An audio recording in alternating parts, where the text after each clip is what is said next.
চলো আজকে আমাদের মিঠরুর 6 মান্থস কমপ্লিট হওয়ার জন্য আমরা যে সেলিব্রেশনটা করেছিলাম সেটা তোমাদের সঙ্গে শেয়ার করি। সেদিন আমার ইচ্ছে হয়েছিল আমি মিঠরির জন্য স্পেশালি একটা কেক বানাবো।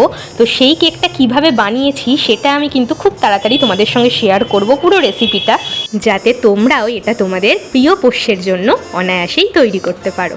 আচ্ছা চলো, কেক তো ওর জন্য বানানো হলো, এবার কেকটা খেতে হবে। তো তার আগে তো একটা মোমবাতি না জ্বালালেই নয়, জন্মদিন বলে কথা, তাও আবার 6 মাসের। ওই জন্য আমি ওর জন্য একটা মোমবাতি কিনে এনেছিলাম। তারপরে সন্ধেবেলা সবাই মিলে খুব আনন্দ করে ওর 6 মাসের জন্মদিন আমরা পালন করেছি।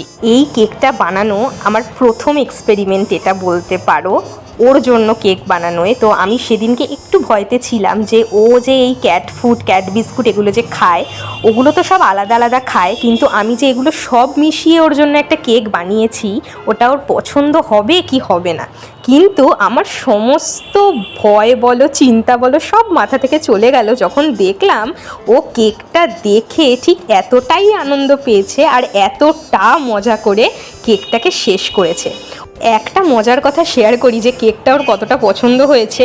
বিড়াল মানেই তো তোমরা জানো যে আরশোলা টিকটিকি ধরতেই থাকে আর মারতেই থাকে। তো ও যখন আরশোলা ধরে, আমি তখন ওটাকে ছাড়ানোর জন্য ওকে ক্যাট ফুড, ক্যাট বিস্কুট আলাদা করে দিলেও ও আরশোলাটাকে ছাড়ে না। কিন্তু সেদিনকে অ্যাজ ইউজুয়াল ও একটা আরশোলা ধরেছিল, আর ওই আরশোলাটাকে ছাড়ানোর জন্য আমি যেই এই কেকের একটুখানি ওর সামনে নিয়ে গেছি, সঙ্গে সঙ্গে আরশোলাটাকে ছেড়ে কেকটা খেলো। বাকিটা বলছি নেক্সট ব্লগে।